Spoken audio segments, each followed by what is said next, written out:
अव्यक्त मुरली 19th दिसंबर 1979। अब संकल्प से भी सेवाधारी बनो। वाचा सेवा तो 7 दिन के कोर्स वाले भी करते हैं, कर्मणा सेवा भी सब करते हैं, लेकिन आपकी विशेषता है मनसा सेवा। इस विशेषता को अपनाकर विशेष नंबर ले लो। सभी संतुष्ट रह रहे हो और संतुष्ट रहना भी है। जहां डायरेक्शन मिले उसी अनुसार चलना। 19th दिसंबर 1979 बाबा कह रहे हैं क्या करो। अब कैसे सेवादारी बनो? संकल्प से भी सेवादारी बनो। वाचा सेवा तो 7 दिन के कोर्स वाले भी करते हैं, कर्मणा सेवा भी सब करते हैं, लेकिन आपकी विशेषता है मनसा सेवा। इस विशेषता को अपनाकर विशेष नंबर ले लो। सभी संतुष्ट रह रहे हो और संतुष्ट रहना भी है। जहां डायरेक्शन मिले उसी अनुसार चलना। तो बाबा कह रहे कौन सी सेवा भी रही हुई है? संकल्प सी। वाचा सेवा तो 7 दिन कोर्स कराने वाले भी करते हैं, कर्मणा सेवा तो सभी करते हैं, परंतु हमारी स्पेशलिटी कौन सी है? मनसा सेवा। तो इस सेवा को क्या करो? अपना कर विशेष नंबर ले लो। जहां डायरेक्शन मिले उसी अनुसार चलना। तो कौन सी सेवा करनी है? संकल्प की सेवा। संकल्प से सेवा करनी है। एक है वाचा, 5 प्रकार की सेवा है। एक है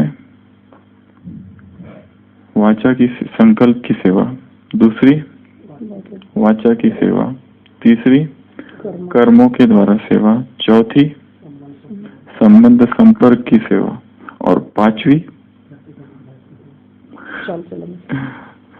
चारों ही चीजें कंबाइंड। संकल्प भी सेवा करे, साथ साथ वाणी भी सेवा करे, साथ साथ कर्म भी। कर्म में स्थूल कर्म और चौथा संबंध संपर्क। संबंध संपर्क जो है सबसे स्थूल, परंतु केवल इसी को ही सेवा नहीं समझ लेना। संबंध संपर्क बढ़ाना, कॉन्टैक्ट्स बढ़ाना, लोगों को संपर्क में लाना, उससे थोड़ा ऊपर कर्मणा। कर्मणा अर्थात स्थूल कर्मणा सेवा, ये बहुत ऊंची सेवा है। परंतु उसके भी ऊपर है वाचा, ज्ञान की सेवा करना, जिसमें सब कुछ आ जाएगा। कोर्स कराना, क्लास कराना, भाषण देना, बोलना, वाचा के द्वारा सेवा करना। परंतु सबसे सूक्ष्म जो सेवा है वो है संकल्प की सेवा, जिसमें हम कुछ बोल नहीं रहे, कुछ कर नहीं रहे, किसी के संबंध संपर्क में भी उस रीति से नहीं आ रहे, परंतु सेवा हो रही है। तो ये सबसे श्रेष्ठतम, सबसे ऊंची, बिना कोई खर्चे की सेवा है और इसे कोई भी कर सकता है। सबसे सरल भी है तो सबसे मुश्किल भी है, क्योंकि इस सेवा के लिए स्थिति भी उतनी शक्तिशाली चाहिए। तो क्या करना है? संकल्प से भी सेवाधारी बनना है। वाचा सेवा तो मंगलावेन कौन कर सकते हैं? 7 दिन के कोर्स वाले भी करते हैं, परंतु और कर्मणा भी सब करते हैं, परंतु आपको आपकी विशेषता क्या है? मनसा सेवा। जो मनसा सेवा कर सकती है वो वाचा और कर्मणा या संबंध संपर्क वाली सेवा नहीं कर सकती। और वास्तव में अगर देखा जाए तो कुछ ऐसी सेवाएं हैं जो कि अभी तक पूरी नहीं हुई है, या फिर हम कह सकते हैं ऐसी सेवाएं, या वो कौन सी सेवाएं है ब्राह्मणों की रही हुई सेवाएं, ब्राह्मणों के अधूरे कर्तव्य कौन कौन से हैं जो केवल और केवल मनसा से हो सकते हैं, वाचा से, कर्मणा से, संबंध संपर्क से वो संभव नहीं। ऐसी संभव होंगे पर थोड़ा कम अनुपात में। तो ऐसी वो कौन सी सेवाएं हैं जो केवल मनसा से हो सकती है? ऐसे वो कौन से अधूरे रहे हुए अनफिनिश्ड, अनएग्जीक्यूटेड, असंपादित कर्तव्य है ब्राह्मणों के जो अभी तक पूरे नहीं हुए हैं? अपूर्ण कर्तव्य, ब्राह्मणों के अपूर्ण कर्तव्य, अधूरे रहे हुए कार्य 10 बताओ। वृत्ति को परिवर्तन, वृत्ति विवर्तन, सब अलग अलग कैटेगरी के चाहिए, एक ही एक नहीं, ठीक है ना? तो सबसे पहला है वृत्तियां परिवर्तन करना। ये सारे 10 के 10 ऐसे कर्तव्य है कि जो एक ही स्थान पर बैठकर किए जाएंगे। कहीं जाने की जरूरत नहीं, किसी को मिलने की जरूरत नहीं, किसी को संबंध संपर्क में लाने की आवश्यकता नहीं, किसी से बात करने की आवश्यकता नहीं, किसी को कोर्स कराने की आवश्यकता नहीं है, कोई भाषण करने की आवश्यकता नहीं है, कोई स्थूल कर्म करने की आवश्यकता नहीं है, परंतु ऐसे कर्तव्य रहे हुए अधूरे, अपूर्ण, असंपादित, असंपन्न कर्तव्य है। तो सबसे पहला कर्तव्य है ऐसा कौन सा कि यहाँ बैठकर आत्माओं की वृत्ति परिवर्तन करना। उसमें जोड़ सकते हैं हम आत्माओं के संकल्प परिवर्तन करना, आत्माओं के संस्कार परिवर्तन करना, स्वभाव परिवर्तन करना, एक ही स्थान पर बैठकर। ये कर्तव्य अभी तक रहा हुआ है। और हमारी बाबा कह रहे आपकी स्पेशलिटी, आपकी विशेषता है मनसा सेवा। कर्मना सब कर सकते हैं और 7 दिन का कोर्स बहुत कर सकते हैं। तो एक स्थान पर बैठकर वृत्ति से वृत्ति परिवर्तन करना, संकल्प परिवर्तन करना, संस्कार परिवर्तन करना, पहला। दूसरा नहीं, दूसरा यहाँ से दूसरी आत्माओं के साथ क्या करना है? वो असहयोगी आत्माओं को सहयोगी बनाना, जो बहुत बिगड़ गई, वो उसी में आ गया सब। वृत्ति परिवर्तन होगी, संस्कार परिवर्तन होगी, असहयोग है तो सहयोगी बन गए, सब एक कैटेगरी है। और हाँ, सेकंड फंक्शन, सेकंड कार्य, सेकंड कर्तव्य है भक्तों को उनके इष्ट देवों का साक्षात्कार कराना। जो जिसकी भक्ति करता है, जो जिसका भक्त है, उसको उससे मिलाना, उसका साक्षात्कार करना, डिवाइन विजन्स देना। कहाँ पर बैठकर? एक ही स्थान पर बैठकर। हम गए नहीं है उनके पास, यहीं बैठे हुए हैं और संकल्प से आत्माओं को उनके इष्ट देवताओं का साक्षात्कार कराना। जो जिसका भक्त है, देवी के भक्त को देवी का साक्षात्कार, हनुमान का भक्त को हनुमान का साक्षात्कार, गणेश के भक्त को गणेश का साक्षात्कार, सूर्य के भक्त को सूर्य का साक्षात्कार। 5 देवताओं की पूजा होती है भारत में। शाक्त देवी के भक्त, शैव शिव के भक्त, गणपति के भक्त, सौर्य सूर्य के भक्त, और वैष्णव विष्णु के भक्त। 5 देवताओं की पूजा। तो जो जिसके भक्त है उनको उन देवताओं का साक्षात्कार कराना, डिवाइन विजन देना, ये हमारा दूसरा कर्तव्य है। तो पहला था वृत्ति से वृत्ति परिवर्तन करना, असहयोग, जो भी उनके मन में असहयोग है वो सहयोग में परिवर्तन हो जाए, जो विरोध की भावना है वो प्रेम में परिवर्तन हो जाए, सहयोग में परिवर्तन हो जाए, वो पहला। दूसरा भक्तों को साक्षात्कार। तीसरा ब्राह्मणों का अधूरा कर्तव्य, रहा हुआ कर्तव्य, अनफिनिश्ड टास्क, अनएग्जीक्यूटेड टास्क, वो पहले में आ गया। कैटेगरीज अलग अलग श्रेणियां बताओ। वो भी उसी में ले लो, अलग कैटेगरीज चाहिए। उसी में प्रकृति तीसरा है, प्रकृति के साथ हमें कुछ करना है जो कि स्थूल से नहीं किया जा सकता है, वाचा से नहीं किया जा सकता है। प्रकृति के तत्वों को पावन बनाना, यह अपने आप में एक सेपरेट कैटेगरी है, अलग श्रेणी है। तो एक स्थान पर बैठकर ही प्रकृति को पावन बनाना, धरती को पावन बनाना, आकाश को पावन बनाना, वायु को पावन बनाना, हवा को पावन बनाना, अग्नि को पावन बनाना। आज हमें किसको पावन बनाना है कमलेश भाई? आसमान को, नीले अंबर को, नीलांबर को पावन बनाना है, नभ को पावन बनाना है, आकाश को, गर्दिश को। तो उसके बारे में हम आगे देखेंगे, पहले ये 10 कर्तव्य पूरे करते हैं। तो तीसरा कौन सा कर्तव्य है? प्रकृति को पावन बनाना। थर्ड, फोर्थ, इविल सोल्स को मुक्ति देना।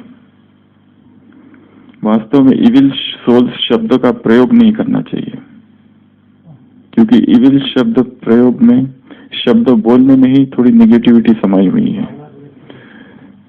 हम जैसे उनके प्रति घृणा, नफरत, द्वेष, ईर्ष्या, इस तरह के भाव आ जाते हैं वहां पे, जैसे इस शब्द का ही प्रयोग किया जाता है। जैसे हम अगर पवित्रता का अभ्यास करें, अगर हम बार बार ये कहते रहे कि काम विकार मेरे अंदर से समाप्त हो गया है, काम विकार से मैं बहुत दूर हूँ, काम विकार से मुझे बहुत नफरत है, तो पवित्रता की तरफ ध्यान जाने से ज्यादा ध्यान काम कर जाएगा। मैं क्रोध मुक्त आत्मा हूँ, मुझे क्रोध अभी नहीं आता है, मैं क्रोध से बहुत दूर हूँ, क्रोध से मुझे घृणा है, मैं हिंसा से मुक्त हूँ, मुझे हिंसा अच्छी नहीं लगती है, मुझे हिंसा से, मैं संपूर्ण रूप से मैं अहिंसक हूँ। ये सारे शब्दों के जो प्रयोग है, अवचेतन मन उन शब्दों को पकड़ लेता है, फिर वो ये नहीं देखता है वो किस रीति से प्रयोग किया गया है, पॉजिटिव या नेगेटिव।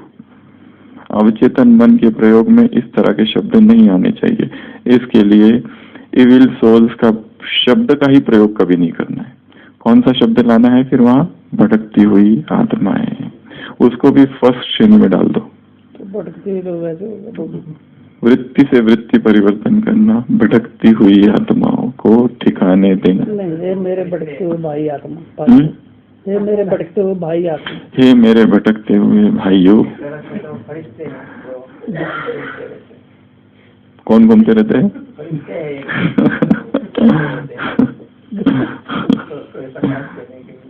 बाइबल में वर्णन है, जीसस क्राइस्ट गैलीली के समुद्र को पार कर पहुंचता है, एक तट पर अपने साथियों के साथ उतरता है, और सामने से एक व्यक्ति आता है जिसमें बहुत सारे, a legend of spirits, legend मतलब बहुत सारी, अनेकों के लिए लेजेंड शब्द का प्रयोग किया है, अ लेजेंड ऑफ डेमन्स, तो लेजेंड ऑफ डेविल्स।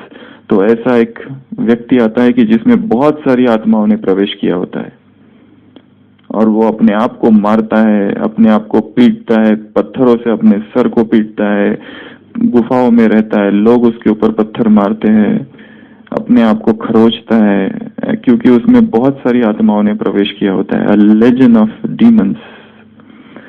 तो जैसे ही जीसस क्राइस्ट के संपर्क में आता है, सामने खड़ा होता है, नीचे गिरता है,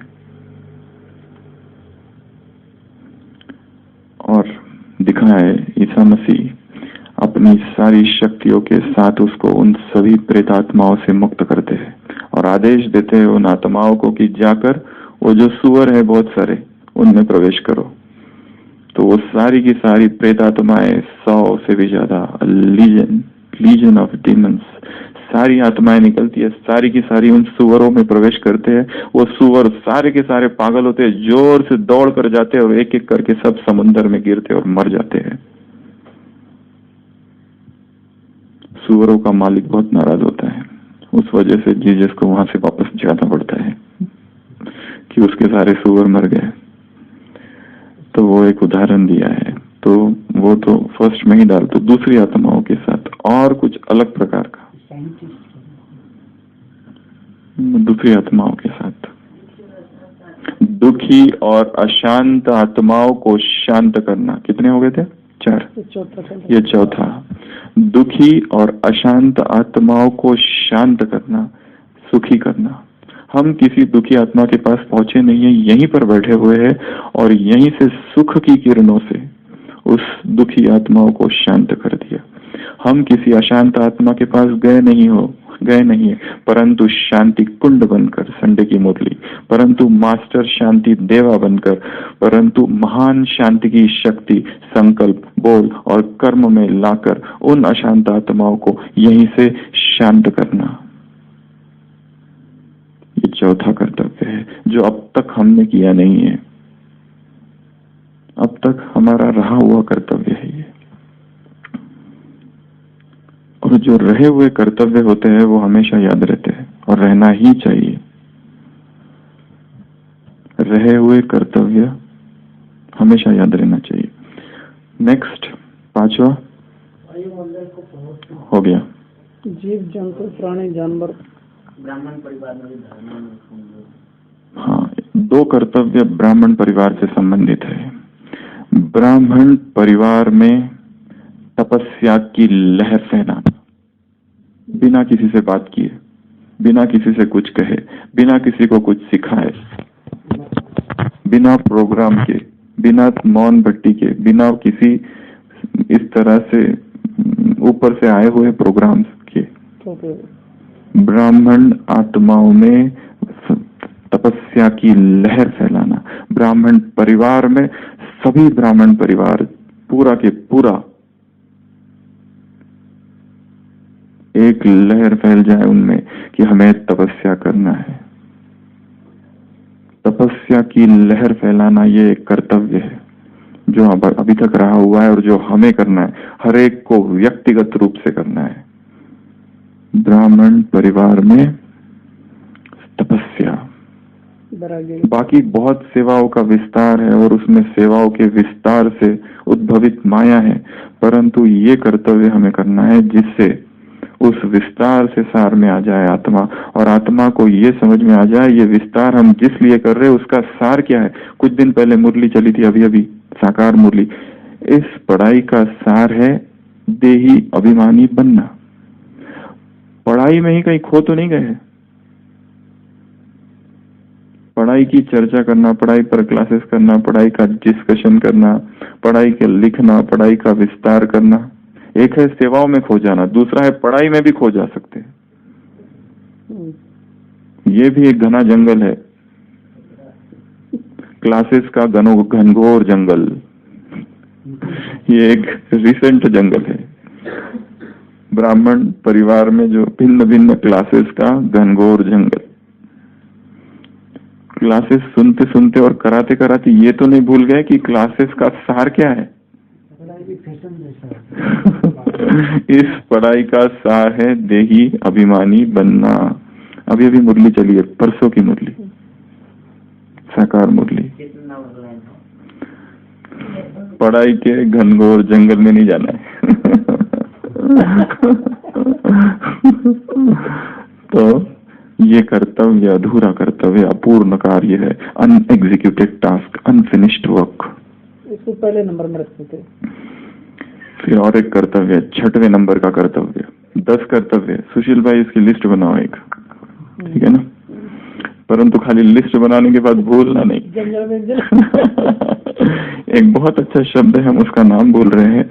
इंग्लिश में एक फिनोमिनन कहते हैं जिसमें ऐसा कहा हुआ है कि व्यक्ति को वो उसके जो रहे हुए कर्तव्य है वो हमेशा याद रहते हैं। एक महिला थी, उसने उसको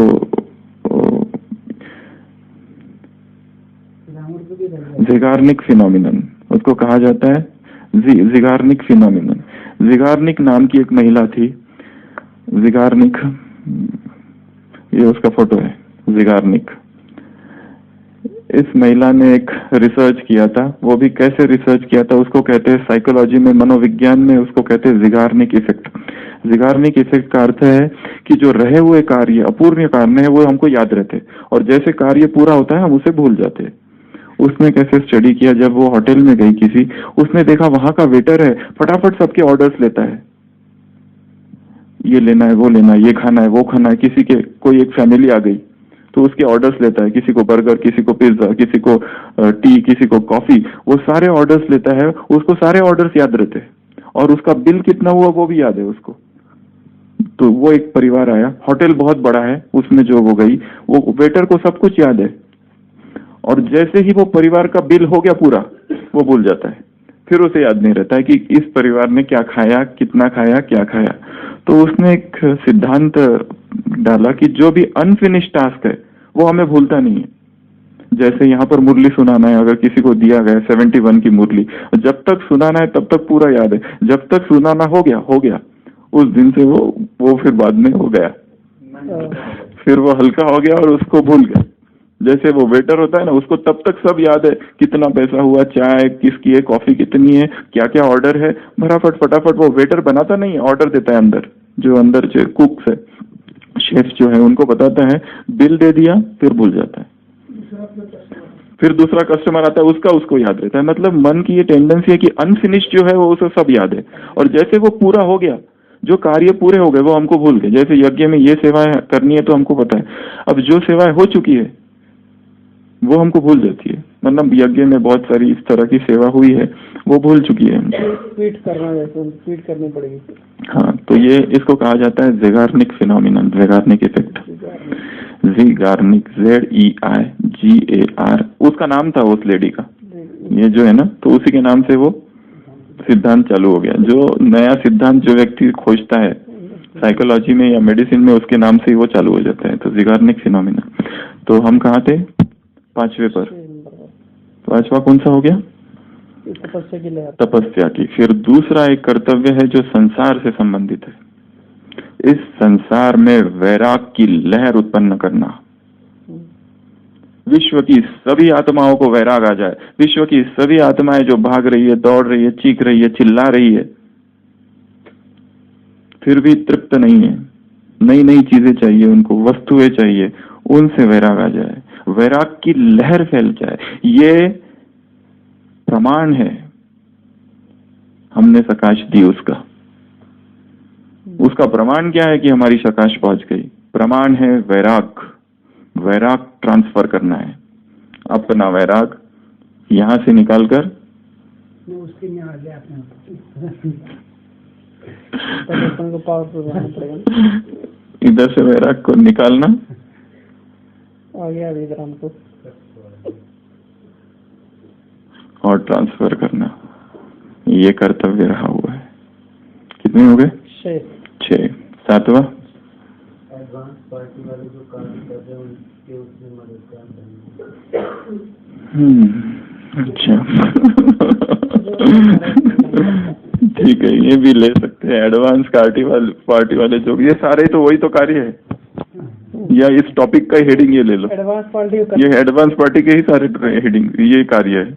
अनफिनिश टास्क अर्थात, और उसको अलग अलग हेडिंग दे सकते हैं कि अधूरे रहे हुए कार्य एक, दूसरा मनसा सेवा जो केवल मनसा से हो सकती है वो कार्य, और तीसरा इन्हीं सभी कार्यों को नाम दे सकते हैं एडवांस पार्टी के कार्य।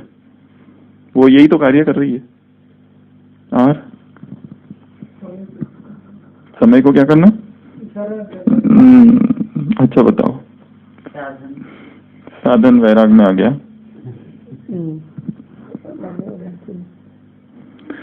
आत्माओं से एक अलग प्रकार का कार्य जिस पर मुरली अभी चली है, आत्माओं का आह्वान करना, आत्माओं से रूरियान करना, आत्माओं से बात करना, आत्माओं का आह्वान करना।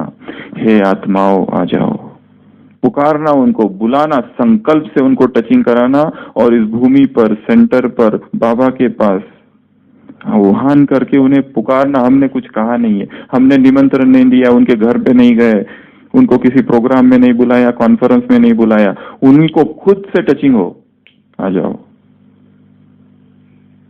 आह्वान करना, संकल्प से बुलाना, संकल्प से पुकारना, उनके साथ रूरियान करना, उनके साथ बात करना, ये कार्य।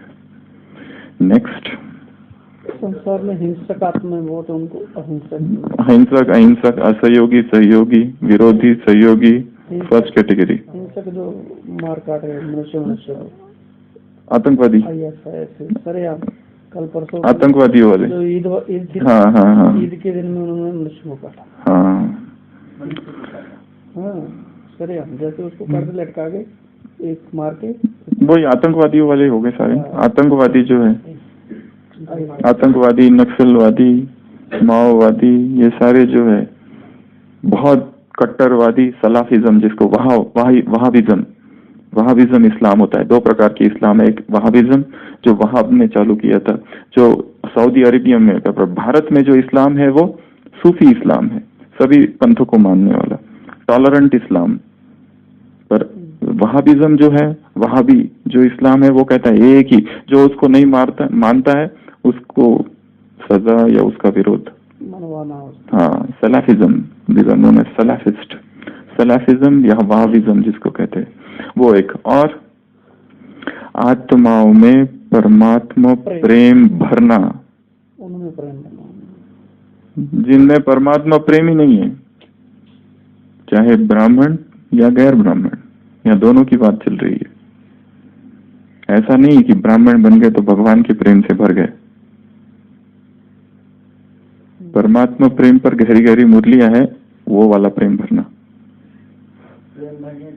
प्रेम, उनको प्रेम का अनुभव कराना, ईश्वरीय प्रेम, ईश्वरीय स्नेह, सहयोग, साथ। संडे की मुरली, first division, second division, third division. जो घोड़ेसवार है, एक है महारथी, एक है घोड़ेसवार, एक है संडे आने वाला। हाँ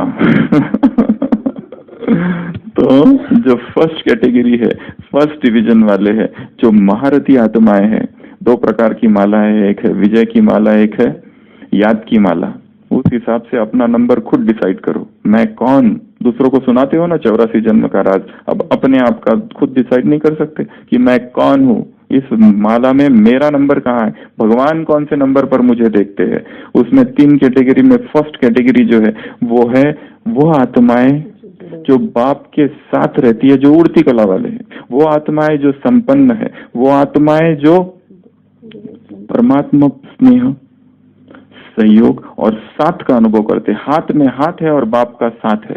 ये अनुभव जिन आत्माओं को होता है वो फर्स्ट कैटेगरी की आत्माएं। वो वाला परमात्मा प्रेम आत्माओं में भरना, कि परमात्मा प्रेम का, परमात्मा साथ का, परमात्मा सहयोग का, परमात्मा मदद का आत्मा को अनुभव हो। 4 चीजों का अनुभव हो, ये परमात्मा प्रेम आत्माओं में भरना। नेक्स्ट कैटेगरी वो चढ़ती करो। नहीं, वो हो गया पूरा। वो जितना काम का था उतना ही था आज का। वो नेक्स्ट कैटेगरी अर्थात नेक्स्ट नंबर, अधूरे कर्तव्य। ये 7 हो गए ना, 8वां बताओगे।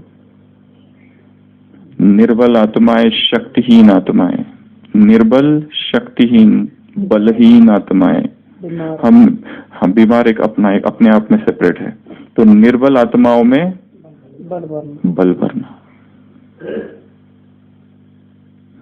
सभी रीति से निर्बल, उसमें मॉरल रीति से, नैतिक रीति से निर्बल आत्माएं अर्थात सारी आ गई। उसमें आतंकवादी आ गई, हिंसक आत्माएं आ गई, ये सारी जो आत्माएं है निर्बल है। नेक्स्ट कर्तव्य है बीमार। बीमार को क्या करना है? दवाई से नहीं, मुख से अच्छी बात कर नहीं, किसी थेरेपी से नहीं,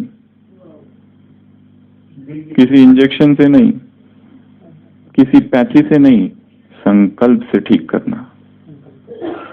संकल्प से, वाइब्रेशन से उनको ठीक करना, प्रकंपन से ठीक करना, ये एक कर्तव्य है। कितने हो गए? 9। 10वां इन सबको मिला के लास्ट 10वां हो जाएगा। 10वां कर्तव्य प्रेम में आ गया। प्रेम, शक्ति, स्नेह, सहयोग, मदद। अंतिम कर्तव्य है आत्माओं को भगवान से मिलाना। मिलन, अनुभव तो करा दिया, पर मिलन हो जाए, वो सब रीति से मिलन, भगवान तक पहुंच जाए, मतलब नीचे वहां पर पहुंच जाए आत्माएं और बाप दादा के सामने। संकल्प से हम संकल्प करें और वो पहुंच जाएगी। मुक्ति का गेट, वो तो अंतिम कर्तव्य है, मतलब वो अलग प्रकार का कर्तव्य है, ये करना है। मुक्ति, जीवन मुक्ति का गाइड, दाता, वो तो बाप है ना, कल बोला ना। तो वो तो है ही कर्तव्य। ये 10 कर्तव्य है। आज जो कर्तव्य हमें करना है वो है, कहाँ गए, आ जाओ, नीलांबर को सकाश देनी है, गगन पथ पर चले जाएगी, गगन को सकाश देनी है, अंबर को सकाश देनी है। अंबर को सकाश देना अर्थात कहाँ सकाश देना, नभ को सकाश देना अर्थात क्या करना, क्या है नभ के साथ। नभ अपने अंदर सब कुछ समाया हुआ है। वास्तव में 5 तत्व नहीं है, 4 ही तत्व है। नभ तो वह परम तत्व है जिसमें सारे तत्व समाये हुए। सबसे सूक्ष्म नभ है, सबसे स्थूल धरती, उसके बाद थोड़ा सूक्ष्म है पानी, उसके बाद उससे अधिक सूक्ष्म है अग्नि, उससे अधिक सूक्ष्म है वायु, और सबसे सूक्ष्मतम जो है वो है आकाश। आकाश को सकाश देना अर्थात किसको सकाश देना। आकाश में बहुत सारी बातें आती है, क्योंकि आकाश को सकाश देना अर्थात आकाश में जो कुछ भी समाया हुआ है सबको सकाश देना, एक। दूसरा, आकाश को सकाश देना अर्थात ग्रह को सकाश देना, नक्षत्रों को सकाश देना, सूर्य को सकाश देना, चंद्रमा को सकाश देना। ये सारी 4 जाएगा, चंद्रमा, सूर्य, सारे सितारे और ग्रह, ये। उसके बाद आकाश को सकाश देना अर्थात बादलों को सकाश देना, बादलों में पवित्रता की शक्ति भरना, ताकि वो बादल गिरे, बरसे आकाश धरती पर, और अपनी हमारी जो पवित्रता उन बादलों में चली गई है वो पवित्रता अब दूसरा रूप धारण करके धरती पर आ जाए। बादलों को सकाश देना, आकाश को सकाश देना, गगन को सकाश देना अर्थात जो इंद्रधनुष है उसको सकाश देना। नॉर्दर्न जर्मनी में जो नॉर्स माइथोलॉजी है उसमें कहा हुआ है इंद्रधनुष जो होता है वो धरती लोक को और स्वर्ग को जोड़ता है। तो हम ऐसा एक इमेजिनेशन कर सकते हैं कि इस लोक को और स्वर्ग को जोड़ने वाला एक इंद्रधनुष है। इस इंद्रधनुष के ऊपर हम फरिश्ते रूप में खड़े हैं, और उस फरिश्ते रूप से हम आत्माओं को आह्वान कर रहे हैं कि आत्माओं इस इंद्रधनुष को, इस इंद्रधनुष, इंद्रमेघ या इस रेनबो के ऊपर से आत्माओं को उस धाम में ले जा रहे हैं। ये विजन है एक, इधर इस पार से उस पार इंद्रधनुष के। कई देशों में इंद्रधनुष का एक अपना देवता होता है, गॉड ऑफ रेनबो। तो सोचे कि मैं ही वो गॉड ऑफ रेनबो। या फिर एक दूसरी विधि है, इंद्रधनुष में कितने रंग है, 7 रंग, ज्ञान, पवित्रता, सुख, शांति, आनंद, प्रेम और शक्ति। इन इंद्रधनुष के रंगों को अपने हाथों में लेना और छिड़कना धरती पर, धरती की आत्माओं पर, या इन इंद्रधनुष के रंगों को लेना और बादलों में छिड़कना, ताकि बादल जब बरसे तो उन रंगों को लेकर बरसे। ऐसे बहुत सारे प्रयोग किए जा सकते हैं आकाश को सकाश देने के लिए। तो आज कौन सी बातें याद रखेंगे, ब्राह्मणों के रहे हुए कर्तव्य। 7 दिन की सेवा तो मंगला बहन सभी कर सकते हैं, ठीक है ना। अभी आपको कौन सी सेवा करनी है, मनसा सेवा करनी है, सकाश देने की सेवा करनी है, वह कार्य करने हैं जो उनसे नहीं, वो वाचा से नहीं, संभव नहीं, अधूरे कर्तव्य। सबसे पहला, फिर से रिवाइज कर लो, वृत्ति से आत्माओं को परिवर्तन करना, वृत्ति से वृत्ति परिवर्तन करना, संस्कार परिवर्तन करना। दूसरा, भक्त आत्माओं को साक्षात्कार कराना। तीसरा, प्रकृति को पावन करना। चौथा, तपस्या, ब्राह्मण परिवार में तपस्या की लहर फैलाना। छठवा, 5वां, संसार में वैराग्य, ध्यान ऐसे रखना, वैराग और तपस्या, ठीक है। आत्माओं के साथ कुछ, प्रकृति के साथ कुछ और भक्तों के साथ कुछ। फिर उसके बाद में प्रभु प्रेम भरना, परमात्मा मिलन कराना। उसके बाद में बीमार, उसके बाद में कमजोर, उसके बाद में निर्बल, दुखी और अशांत आत्माओं को सुखी और शांत करना। ये है ब्राह्मण आत्माओं के कुछ कर्तव्य, या मनसा सेवा से होने वाले करने वाली चीजें, या एडवांस पार्टी की आत्माएं जो है उनके भी यही कर्तव्य है सारे। और आज जो हमें कर्तव्य करना है वो है नभ को सकाश।